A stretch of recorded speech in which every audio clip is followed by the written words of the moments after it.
ఒక్కసారి కొమ్మూరి గోల్డ్ కి కాల్ చేయండి. తాకట్లో ఉన్న మీ బంగారాన్ని విడిపించి మార్కెట్ ప్రైస్ కి వాళ్ళు కొనుక్కుని మిగతా డబ్బులు మీకు ఇచ్చేస్తారు. రైట్, బ్రేకింగ్ న్యూస్ చూస్తున్నాం మనం టీవీ స్క్రీన్ పై. విజయవాడ జిమ్ ట్రైనర్ అబ్దుల్ వేధింపుల కేసులో బిగ్ ట్విస్ట్ చోటు చేసుకుంది. తన తప్పేం లేదంటూ వీడియో రిలీజ్ చేశాడు జిమ్ ట్రైనర్ అబ్దుల్. సో తానే ఎమోషనల్గా బ్లాక్మెయిల్ చేస్తుందని, తానే అంటే వాళ్ళ అమ్మ, ఎవరైతే ఆ టీచర్ వాళ్ళ అమ్మ ఉందో ఆ పాపకి క్యాన్సర్ ఉందని నమ్మించిందంటూ కూడా అబ్దుల్ చెప్పుకొస్తున్న పరిస్థితి. ఒక్కసారి అబ్దుల్ మాట్లాడిన వీడియో ప్లీజ్ పీసీఆర్. అందరికీ నమస్కారం. విజయవాడలో జిమ్ ట్రైనర్ గురించి ఏదైతే నడుస్తుందో అది నేనే, అబ్దుల్ ఖాదర్ అనమాట నా పేరు. ఎవరైతే కేసు పెట్టారో అమ్మాయి పేరు సుచిత్ర అనమాట. ఆ అమ్మాయి పెట్టిన ఫాల్స్ అలిగేషన్ ని నేను ఇప్పుడు బయట తీయడానికి చెప్తున్నాను. ఆ అమ్మాయి నన్ను ట్రాప్ చేసింది అనమాట. ట్రాప్ చేసి నన్ను ఎమోషనల్ బ్లాక్మెయిల్ చేసి నా క్యాన్సర్ ఉందని అని చెప్పి నన్ను ఎంత బ్లాక్మెయిల్ చేసిందంటే అంత బ్లాక్మెయిల్ చేసి ఫోర్స్ చేసి నాకు పానిక్ అటాక్ వచ్చేస్తుంది, నా చేతులు ఊగిపోతున్నాయి అని చెప్పి నేను ఇప్పుడు బయటికి రాను, నాకు ఓపిక లేదని చెప్పినా కూడా అమ్మాయి నేను బయటకు వచ్చాను, నేను ఇంటికైతే వాళ్ళను రావాల్సింది నన్ను ఫోర్స్ చేసి రూమ్ కి తీసుకెళ్లి తాగిపించి నన్ను ఇదంతా చేసింది. ప్రతిదీ అమ్మాయి ట్రాన్సాక్షన్ చేసిన ప్రతిదీ అమ్మాయి డబ్బులకి నాకు ట్రాన్సాక్షన్ చేసింది అనమాట. తాగడానికి ట్రాన్సాక్షన్ చేసిన ట్రాన్సాక్షన్స్. అయితే నేను తర్వాత ఇగ్నోర్ చేసినాక వాళ్ళ మదర్ ఎవరైతే ఉన్నారో వాళ్ళ మమ్మీ పేరు శాంతి నాయుడు అనమాట. యాంకర్ శాంతి నాయుడు అనే ఇన్స్టాగ్రామ్ నుండి నాకు మెసేజ్ వచ్చింది. నేను అప్పటికి నాకు డౌట్ వచ్చి ఆ అకౌంట్ ఓపెన్ చేసి చూస్తే వాళ్ళ మమ్మీ ఫొటోస్, ఈ అమ్మాయి ఫొటోస్ ఉన్నాయి అందులో. ఉంటే చెప్పండి అండి అని మాట్లాడితే ఆవిడ ఏమనిందంటే, ఇది చెప్పడానికి కొంచెం బాధగా ఉన్నా, నువ్వు అర్థం చేసుకో బాబు, మా అమ్మాయి క్యాన్సర్ ఉంది, మా అమ్మాయి చచ్చిపోతుంది, మా అమ్మాయి ఫీలింగ్స్ వస్తున్నాయని చెప్పి కొంచెం నువ్వు హెల్ప్ చేయ బాబు, తనకి రూమ్ కన్నా వెళ్ళు లేదా ఇంటికన్నా వెళ్ళు అని చెప్పి నా దగ్గర పక్కా ప్రూఫ్స్ ఉన్నాయి నా దగ్గర. వాళ్ళు చేసిన తర్వాత నేను అప్పటికీ నాకు ఫీలింగ్స్ రావట్లేదమ్మ తల్లి నీ మీద అని చెప్పి నాకు ఫోర్స్ చేసి తాగిపించి ఇదంతా చేసి నేనైతే ఇదేదో తేడా కొట్టని చెప్పినప్పుడు దూరంగా ఉన్నప్పుడు ఈ కేసు పెట్టింది.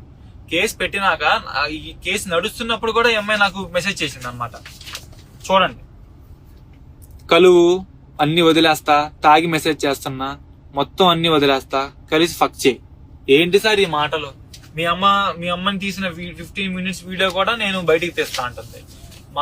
ఈ అలిగేషన్, ఫాల్స్ అలిగేషన్ ఏదైతే ఉందో దాని వల్ల మేము రోడ్డును పడ్డాము. మా ఇంట్లో మా అమ్మ మా నాన్న సూసైడ్ చేసుకోవడానికి రెడీగా ఉన్నారు. వాళ్ళు చచ్చిపోదాం అంటున్నారు. వాళ్ళు నేనే చచ్చిపోవడానికి రెడీగా అవుతున్నప్పుడు మా ఫ్రెండ్స్ వద్దురా, ధైర్యం చేసి చెప్పరా అని చెప్తే ఇప్పుడు నేను బయటకు తీసుకురా వీడియోలు, స్క్రీన్ షాట్స్ ప్రతిదీ ఉంది. వాళ్ళ అమ్మ పేరు యాంకర్ శాంతి నాయుడు, ప్రతి స్క్రీన్ షాట్ నా దగ్గర ఉంది. నేను ఇప్పుడు సిపి గారి ఆఫీస్ లో ఇది పెట్టడానికి వెళ్తున్నా. ప్రతి న్యూస్ ఛానల్ దగ్గరికి నేను వెళ్తా. వాళ్ళైతే నాకు డబ్బులు డిమాండ్ చేసి ఎంత థ్రెటనింగ్ చేశారంటే అంత థ్రెటనింగ్ చేశారు, బ్లాక్ మెయిల్ చేశారు. వాళ్ళ నాన్నైతే నన్ను నలుగురితో కొట్టేస్తా, 40 మందితో కొట్టేస్తాను థ్రెట్ చేస్తే నాకు భయపడి నేను ఎవరికి చెప్పుకోలేక దా తెచ్చుకున్నాను నేను. ఇప్పుడు వాళ్ళేమో కేసులు పెట్టి అది పెట్టి ఇది పెట్టి ఇప్పుడు నాకు జైలుకి ఇడుస్తున్నారు. ఇప్పుడు నా దగ్గర డబ్బులు లేక న్యూస్ ఛానల్ వాళ్ళకి ఎవరిని సంప్రదించలేక వీడియో తీస్తున్నా. ప్లీజ్ నాకు న్యాయం జరగాలి. సో ఇతను చెప్పేదాని ప్రకారం కేవలం ఆ అమ్మాయి వాళ్ళ అమ్మ ఎవరైతే ఉందో ఆవిడ తనకి ఫీలింగ్స్ రావట్లేదని చెప్పినా కూడా చాలా దారుణంగా ఆ తర్వాత మద్యం సేవించి ఒక హోటల్లో కలుసుకునేలా వీళ్ళు ప్లాన్ చేశారు. అంటే మహిళకి రాజ్యాంగం ప్రకారం హక్కులు ఉన్నాయి కాబట్టి సో ఏదైనా చేసేయచ్చు, ఎంత దూరమైనా వెళ్ళేయచ్చు, వాళ్ళ కుటుంబాన్ని తీసుకొచ్చి రోడ్డును పడేయచ్చు అని చేయడం, అలా అంటే ఆ విధంగా వెళ్ళడం అనేది ఎంతవరకు కరెక్ట్ అనేది ఇవాళ బాధిత వాళ్ళు ఎవరైతే ఉంటారో వాళ్ళ ఫ్యామిలీ అండ్ వాళ్ళకి సపోర్ట్ చేసే వాళ్ళు ఎవరైతే వాళ్ళు మాట్లాడుతున్నటువంటి ప్రశ్న. సో ఈ వీడియోలో ఏదైతే అబ్దుల్ రిలీజ్ చేసిన వీడియోలో చాలా క్లియర్గా చెప్తున్నాడు, క్రిస్టల్ క్లియర్గా ఒకటే మాట, నాకు ఫీలింగ్స్ రావట్లేదు అని చెప్పినా సరే ఆ అమ్మాయికి క్యాన్సర్ ఉందని వాళ్ళ సొంత అమ్మే, ఆవిడ పేరు అంటే విక్టిమ్స్గా ఇప్పటిదాకా ఉన్నటువంటి విక్టిమ్స్ కాబట్టి వాళ్ళ పేరు చెప్పలేకపోతున్నారు. సో ఆ వీడియోలో అతను కూడా వాళ్ళ ఇన్స్టాగ్రామ్ ఐడి కూడా చెప్పాడు. సో ఆ ఇన్స్టాగ్రామ్ ఐడి ఇప్పుడు వెతుకుతుంటే దొరకట్లేదు, కనీసం ఆ పేరు మీద కూడా ఐడీలు రావట్లేదు అనమాట. మరి ఇలాంటి నేపథ్యంలో ఈ తప్పు ఎవరు చేశారు ఇక్కడ? ఈవెన్ వాళ్ళ అమ్మ ఏదైతే ఆ జిమ్ ట్రైనర్ వేధించాడని చెప్పే ఆ అమ్మాయి వాళ్ళ అమ్మ నాన్న వీళ్ళందరినీ చాలా ఇబ్బంది పెట్టేస్తున్నారంట. లిటరల్గా రోడ్డుకు లాగేశారు వీళ్ళు.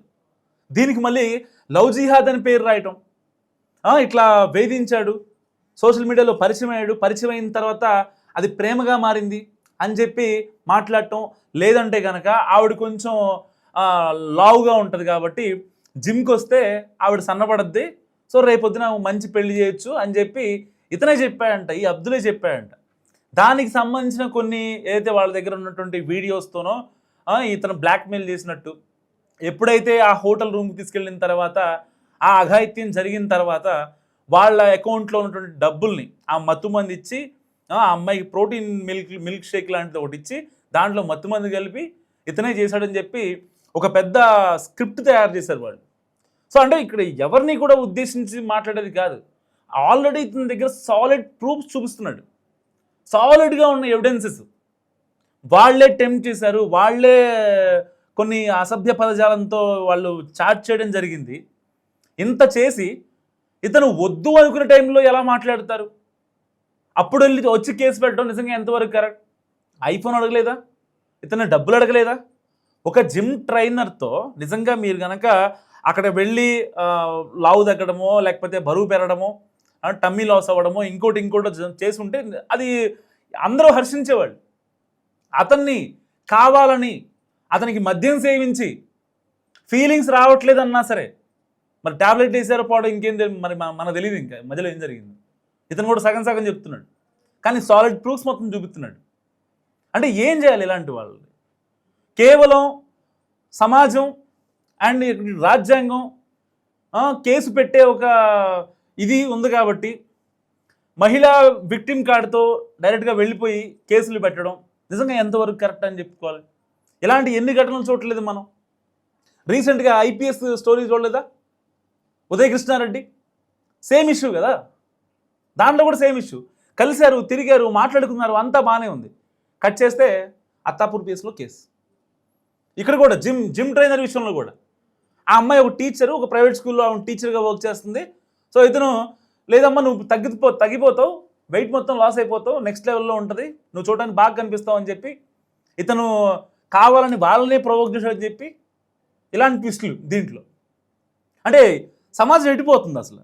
కేవలం చట్టాలు మీ వైపు చాలా లాయల్గా ఉంటాయి కాబట్టి ఎలాగైనా సరే వాళ్ళని ఇరికించేసి అటు అయితే సెటిల్మెంటు లేదంటే కేసు.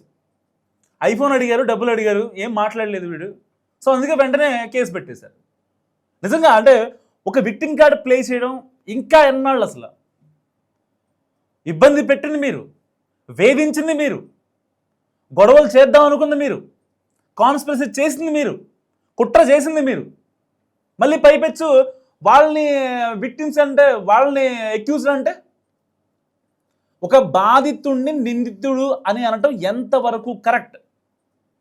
ఎట్టి పరిస్థితుల్లో అసలు ఇలాంటి వాటిని టాలరేట్ చేయడానికి లేదు. ఇప్పటిదాకా సత్యనారాయణపురం పోలీసులు కేవలం వాళ్ళ పాయింట్ ఆఫ్ వ్యూలో ఉన్నారు ఇప్పటిదాకా, వాస్తవం చెప్పాలండి. ఎప్పుడైతే ఈ gym trainer Abdul video release చేశాడో ఒక్కొక్కరికి మతిపోయింది. మరి ఎన్నాళ్ళు అడిగిపోయారు అంటే దానికి సంబంధించిన ఏదైతే వాట్సాప్ చాట్లు కావచ్చు అవన్నీ రిట్రై చేశాను. నాకు తెలియదు కదా వీళ్ళు ఎంత తెగిస్తారని చెప్పి, అందుకోసమే దానికి సంబంధించిన ప్రతి ప్రూఫ్ నా దగ్గర ఉందని చెప్పి మాట్లాడుతున్నాడు.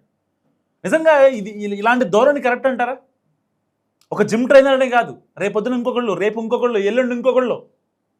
ఇప్పుడు ఆల్రెడీ ఐపీఎస్ ఎవరైతే ఉదయకృష్ణారెడ్డి లిటరల్లీ ఎంత నరకయాతన అనుభవిస్తున్నారంటే అంత నరకయాతన అనుభవిస్తున్నాడు.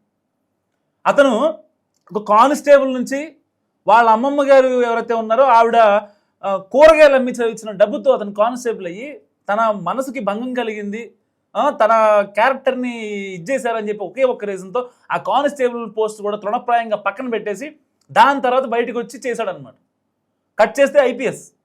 అలాంటి అతని వాళ్ళ కేసుల్లో కోర్టుల్లో అతనే ఒక అక్యూజ్డ్గా వెళ్ళి స్టేట్మెంట్ ఇవ్వాల్సిన సిచ్యువేషన్ ఏర్పడింది. కట్ చేస్తే హాస్పిటల్లో ఉన్నాడు, ఎస్ఆర్ఆర్ హాస్పిటల్. అంటే ఇంతలాగా ఎందుకు మగవాళ్ళని టార్చర్ చేయాలి? దేనికోసం? అసలు ఒక సొంత తల్లి కూతురికి క్యాన్సర్ అని చెప్పి నా కూతురితో పడుకో, కొంచెం ఆవిడకి ఆ రిలీఫ్ ఇవ్వు అని చెప్పి మాట్లాడటం నిజంగా ఎంతవరకు కరెక్ట్? ఒక్కసారి ఆలోచించండి. అసలు ఒక తల్లి తన నవమాసాలు మోసి కని పెంచి ఒక మంచి అయ్యే చేతిలో పెట్టాలి, వాళ్ళు ఒక మంచి కెరీర్ ఉండాలి, వాళ్ళకంటూ జాబ్ ఉండాలి, వెనకాల 4-5 రకాల భూమి ఉండాలి, హైదరాబాద్లో ఇల్లు ఉండాలి, లేదంటే విజయవాడలో భూమి ఉండాలి. ఇది ఇలాగే కదా మన వాళ్ళు ఆలోచించేది, 2 తెలుగు రాష్ట్రాల ప్రజలు. ఇంతకన్నా ఎక్కువ ఏం ఆలోచిస్తారు? వాళ్ళు బాగుంటే చాలనుకుంటాం. అలాంటిది ఆ అమ్మాయిని ఇలాంటి పనికి రెచ్చగొట్టి ఇన్ఫ్లుయెన్స్ చేసి చివరికి ఏం సాధించింది? ఇప్పుడు ఇది అయిపోయింది. అతన్ని అబ్దుల్ని రోడ్డు మీదకి లాగేశారు, బాగానే ఉంది. రేపొద్దున పరిస్థితి ఏంటి? రేపొద్దున మీ పేర్లు కనుక ఏదైతే అబ్దుల్ చెప్పాడో ఆ ఇన్ఫర్మేషన్ పట్టుకొని ఆ విజయవాడ మొత్తం ఎంత సర్క్యులేట్ అయిపోయింది అనుకోండి, మీ చుట్టాలు తెలిసిపోయింది అనుకోండి, కనీసం మీ అమ్మాయి పెళ్ళి అవుద్దా? ఒక్క నిమిషం ఆలోచించగలిగారా? నేను కేసు పెట్టొద్దని అనట్లా, కేసు పెట్టాలి. ఒక ఆడపిల్ల నన్ను లైంగికంగా వేధించాడు, నాతో చాలా క్రూయల్గా బిహేవ్ చేశాడు, నాకు నా మనోభావాలు దెబ్బతిని అంటే కేసు పెట్టొచ్చు ఆబ్వియస్లీ. కానీ మీ సైడ్ తప్పు ఉంటే ఎలా పెడతారు కేసు? నాకు అది అర్థం కావట్లేదు. ఒక తల్లే నా కూతురుతో ఉండు, టైం స్పెండ్ చేయని చెప్తుందంటే అలాంటి సమయంలో కేసు ఎలా పెడతారు అసలు? మళ్ళీ మీరు కేసు పెట్టి వాళ్ళని రోడ్డును పెట్టి పడేయటం ఎంతవరకు కరెక్ట్? వాళ్ళ అమ్మ, వాళ్ళ నాన్న, అబ్దుల్ వాళ్ళ అమ్మ నాన్న నరక యాతన అనుభవిస్తున్నారు. ఇంటి పక్కన వాళ్ళు, ఇంటి చుట్టుపక్కల వాళ్ళు కొట్టానికి కూడా వస్తున్నారంట. వాళ్ళ కుటుంబంలో వాళ్ళకంటూ అసలు ఇది లేకుండా పోయింది. ఎవరిని ఇంత ఇబ్బంది పెట్టాల్సిన అవసరం ఏమొచ్చింది? ఒకవేళ గనక అతను నిజంగా తప్పు చేస్తుంటే వాస్తవానికి అక్కడ పంచాయతీ పెట్టొచ్చు, లేదంటే కనుక కేసు పెట్టి అతను ఇది చేయొచ్చు. సరే, ఒక ఆడపిల్ల రాజ్యాంగ ప్రకారం కేసు పెట్టింది కాబట్టి వెంటనే 24 అవర్స్లో ఎఫ్ఐఆర్ చేయాలి, దానికి సంబంధించిన కాన్సిక్వెన్స్ ఉంటాయి. లేదంటే కనుక సరే, దాని తప్పు కాదంటలేదు.